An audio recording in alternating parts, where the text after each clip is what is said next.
When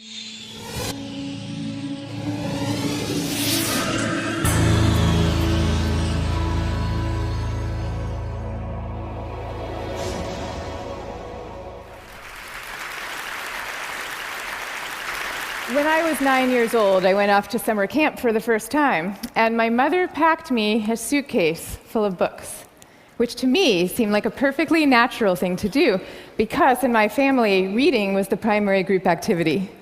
And this might sound antisocial to you, but for us, it was really just a different way of being social. You had the animal warmth of your family sitting right next to you, but you were also free to go roaming around the adventure land inside your own mind. And I had this idea that camp was going to be just like this, but better. I had a vision of 10 girls sitting in a cabin, cozily reading books in their matching nightgowns. Camp was more like a keg party without any alcohol. And on the very first day, our counselor gathered us all together, and she taught us a cheer that she said we would be doing every day for the rest of the summer to instill camp spirit. And it went like this. R-O-W-D-I-E, that's the way we spell rowdy, rowdy, rowdy. Let's get rowdy. Yeah. So I couldn't figure out for the life of me why we were supposed to be so rowdy, or why we had to spell this word incorrectly.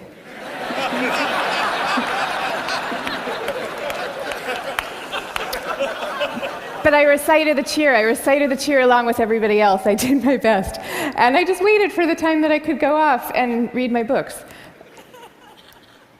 But the first time that I took my book out of my suitcase, the coolest girl in the bunk came up to me and she asked me, "Why are you being so mellow?" Mellow, of course, being the exact opposite of R-O-W-D-I-E. And then the second time I tried it, the counselor came up to me with a concerned expression on her face, and she repeated the point about camp spirit and said we should all really work very hard to be outgoing. And so I put my books away, back in their suitcase, and I put them under my bed, and there they stayed for the rest of the summer. And I felt kind of guilty about this. I felt as if the books needed me somehow, and they were calling out to me, and I was forsaking them. But I did forsake them, and I didn't open that suitcase again until I was back home with my family at the end of the summer. Now, I tell you this story about summer camp. I could have told you 50 others just like it. All the times that I got the message that somehow my quiet and introverted style of being was not necessarily the right way to go, and that I should be trying to pass as more of an extrovert. And I always sensed deep down that this was wrong, and that introverts were pretty excellent just as they were. But for years, I denied this intuition. And so I became a Wall Street lawyer, of all things, instead of the writer that I had always longed to be, partly because I needed to prove to myself that I could be bold and assertive too. And I was always going off to crowded bars when I really would have preferred to just have a nice dinner with friends. And I made these self-negating choices so reflexively that I wasn't even aware that I was making them. Now, this is what many introverts do, and it's our loss for sure, but it is also our colleagues' loss and our community's loss, and at the risk of sounding grandiose, it is the world's loss, because when it comes to creativity and to leadership, we need introverts doing what they do best. 1/3 to 1/2 of the population are introverts. 1/3 to 1/2, so that's 1 out of every 2 or 3 people you know. So even if you're an extrovert yourself, I'm talking about your coworkers and your spouses and your children and the person sitting right next to you right now. All of them subject to this bias that is pretty deep and real in our society. We all internalize it from a very early age without even having a language for what we're doing. Now, to see the bias clearly, you need to understand what introversion is. And it's different from being shy. Shyness is about fear of social judgment. Introversion is more about how do you respond to stimulation, including social stimulation. So extroverts really crave large amounts of stimulation, whereas introverts feel at their most alive and they're most switched on and they're most capable when they're in quieter, more low-key environments. Not all the time, these things are an absolute, but a lot of the time. So the key then to maximizing our talents is for us all to put ourselves in the zone of stimulation that is right for us. But now here's where the bias comes in. Our most important institutions, our schools and our workplaces, they are designed mostly for extroverts, and for extroverts' need for lots of stimulation. And also, we are living through this belief system. We have a belief system right now that I call the new groupthink, which holds that all creativity and all productivity comes from a very oddly gregarious place. So if you picture the typical classroom nowadays, when I was going to school, we sat in rows. We sat in rows of desks like this, and we did most of our work pretty autonomously. But nowadays, your typical classroom has pods of desks of 4 or 5 or 6 or 7 kids all facing each other. And kids are working in countless group assignments, even in subjects like math and creative writing, which you would think would depend on solo flights of thought. Kids are now expected to act as committee members. And for the kids who prefer to go off by themselves or just to work alone, those kids are seen as outliers often, or worse, as problem cases. And the vast majority of teachers reports believing that the ideal student is an extrovert as opposed to an introvert, even though introverts actually get better grades and are more knowledgeable, according to research. Okay, same thing is true in our workplaces. Most of us work in open-plan offices without walls, where we are subject to the constant noise and gaze of our coworkers. And when it comes to leadership, introverts are routinely passed over for leadership positions, even though introverts tend to be very careful, much less likely to take outsized risks, which is something we might all favor nowadays. And interesting research by Adam Grant at the Wharton School has found that introverted leaders often deliver better outcomes than extroverts do, because when they are managing proactive employees, they're much more likely to let those employees run with their ideas, whereas an extrovert can quite unwittingly kind of get so excited about things that they're putting their own stamp on things, and other people's ideas might not as easily then bubble up to the surface. Now, in fact, some of our transformative leaders in history have been introverts. I'll give you some examples. Eleanor Roosevelt, Rosa Parks, Gandhi, all these people describe themselves as quiet and soft-spoken and even shy. And they all took the spotlight, even though every bone in their bodies was telling them not to. And this turns out to have a special power all its own, because people could feel that these leaders were at the helm, not because they enjoyed directing others, and not out of the pleasure of being looked at. They were there because they had no choice, because they were driven to do what they thought was right. Now, I think at this point it's important for me to say that I actually love extroverts. I always like to say some of my best friends are extroverts, including my beloved husband. And we all fall at different points, of course, along the introvert-extrovert spectrum. Even Carl Jung, the psychologist who first popularized these terms, said that there's no such thing as a pure introvert or a pure extrovert. He said that such a man would be in a lunatic asylum if he existed at all. And some people fall smack in the middle of the introvert-extrovert spectrum, and we call these people ambiverts. And I often think that they have the best of all worlds. But many of us do recognize ourselves as one type or the other. And what I'm saying is that culturally, we need a much better balance. We need more of a yin and yang between these two types. This is especially important when it comes to creativity and to productivity, because when psychologists look at the lives of the most creative people, what they find are people who are very good at exchanging ideas and advancing ideas, but who also have a serious streak of introversion in them. And this is because solitude is a crucial ingredient often to creativity. So Darwin, he took long walks alone in the woods and emphatically turned down dinner party invitations. Theodore Geisel, better known as Dr. Seuss, he dreamed up many of his amazing creations in a lonely bell tower office that he had in the back of his house in La Jolla, California. And he was actually afraid to meet the young children who read his books for fear that they were expecting him to be this kind of jolly Santa Claus-like figure and would be disappointed with his more reserved persona. Steve Wozniak invented the first Apple computer sitting alone in his cubicle in Hewlett-Packard, where he was working at the time. And he says that he never would have become such an expert in the first place had he not been too introverted to leave the house when he was growing up. Now, of course, this does not mean that we should all stop collaborating. And case in point is Steve Wozniak famously coming together with Steve Jobs to start Apple Computer. But it does mean that solitude matters, and that for some people, it is the air that they breathe. And in fact, we have known for centuries about the transcendent power of solitude. It's only recently that we've strangely begun to forget it. If you look at most of the world's major religions, you will find seekers, Moses, Jesus, Buddha, Mohammed, seekers who are going off by themselves, alone, to the wilderness, where they then have profound epiphanies and revelations that they then bring back to the rest of the community. So no wilderness, no revelations. This is no surprise, though, if you look at the insights of contemporary psychology. You know, it turns out that we can't even be in a group of people without instinctively mirroring and mimicking their opinions, even about seemingly personal and visceral things like who you're attracted to. You will start aping the beliefs of the people around you without even realizing that that's what you're doing. And groups famously follow the opinions of the most dominant or charismatic person in the room, even though there's zero correlation between being the best talker and having the best ideas. I mean, zero. So you might be following the person with the best ideas, but you might not. And do you really want to leave it up to chance?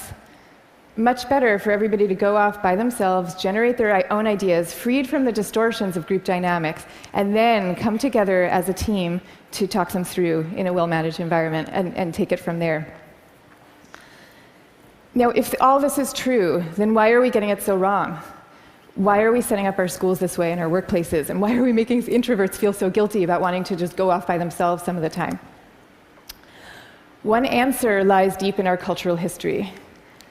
Western societies, and in particular the US, have always favored the man of action over the man of contemplation. But in America's early days, we lived in what historians call a culture of character, where we still, at that point, valued people for their inner selves and their moral rectitude. And if you look at the self-help books from this era, they all had titles with things like character, the grandest thing in the world. And they featured role models like Abraham Lincoln, who was praised for being modest and unassuming. Ralph Waldo Emerson called him a man who does not offend by superiority. But then we hit the 20th century, and we entered a new culture that historians call the culture of personality. You know, what happened is we had evolved from an agricultural economy to a world of big business. And so suddenly people are moving from small towns to the cities. And instead of working alongside people they've known all their lives, now they are having to prove themselves in a crowd of strangers. So quite understandably, qualities like magnetism and charisma suddenly come to seem really important. And sure enough, the self-help books change to meet these new needs, and they start to have names like How to Win Friends and Influence People, and they feature as their role models really great salesmen. So that's the world we're living in today. That's our cultural inheritance. Now, none of this is to say that social skills are unimportant. And I'm also not calling for the abolishing of teamwork at all. The same religions who send their sages off to lonely mountaintops also teach us love and trust. And the problems that we are facing today in fields like science and in economics are so vast and so complex that we are going to need armies of people coming together to solve them, working together. But I am saying that the more freedom that we give introverts to be themselves, the more likely that they are to come up with their own unique solutions to these problems. So now, I'd like to share with you what's in my suitcase today.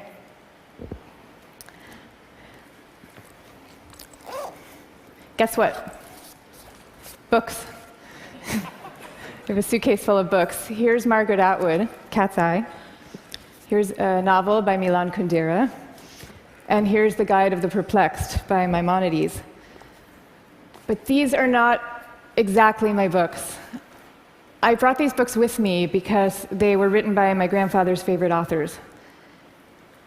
My grandfather was a rabbi, and he was a widower who lived alone in a small apartment in Brooklyn that was my favorite place in the world when I was growing up, partly because it was filled with his very gentle, very courtly presence, and partly because it was filled with books. I mean, literally, every table, every chair in this apartment had yielded its original function to now serve as a surface for swaying stacks of books. Just like the rest of my family, my grandfather's favorite thing to do in the world was to read. But he also loved his congregation, and you could feel this love in the sermons that he gave every week for the 62 years that he was a rabbi. He would take the fruits of each week's reading, and he would weave these intricate tapestries of ancient and humanist thought, and people would come from all over to hear him speak. But here's the thing about my grandfather. Underneath this ceremonial role, he was really modest and really introverted, so much so that when he delivered these sermons, he had trouble making eye contact with the very same congregation that he had been speaking to for 62 years. And even away from the podium, when you called him to say hello, he would often end the conversation prematurely for fear that he was taking up too much of your time. But when he died at the age of 94, the police had to close down the streets of his neighborhood to accommodate the crowd of people who came out to mourn him. And so these days, I try to learn from my grandfather's example in my own way. So I just published a book about introversion, and it took me about 7 years to write. And for me, that 7 years was like total bliss, because I was reading, I was writing, I was thinking, I was researching. It was my version of my grandfather's hours a day alone in his library. But now, all of a sudden, my job is very different. And my job is to be out here talking about it, talking about introversion.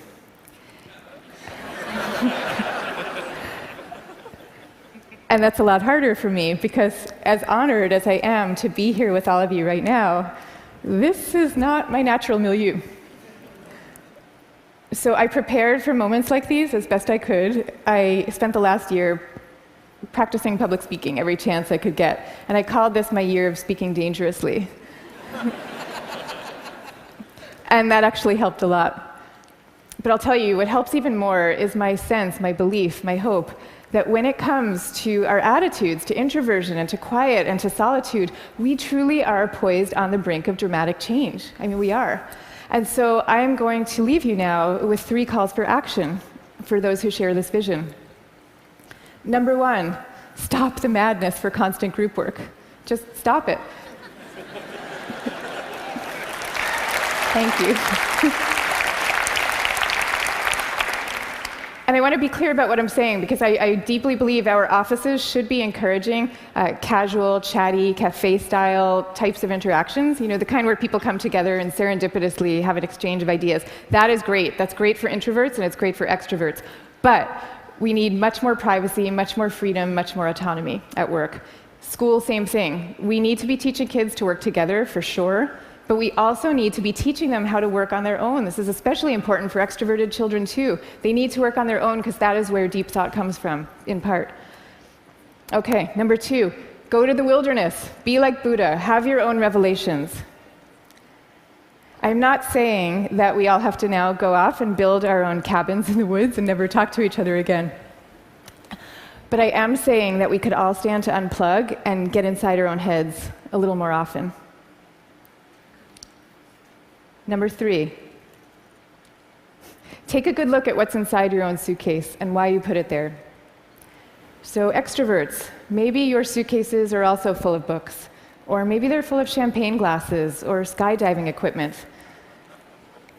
Whatever it is, I hope you take these things out every chance you get and grace us with your energy and your joy. But introverts, you being you probably have the impulse to guard very carefully what's inside your own suitcase. And that's okay. But occasionally, just occasionally, I hope you will open up your suitcases for other people to see, because the world needs you and it needs the things you carry. So I wish you the best of all possible journeys and the courage to speak softly. Thank you very much.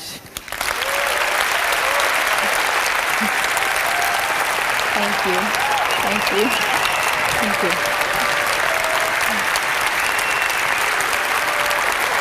Thank you.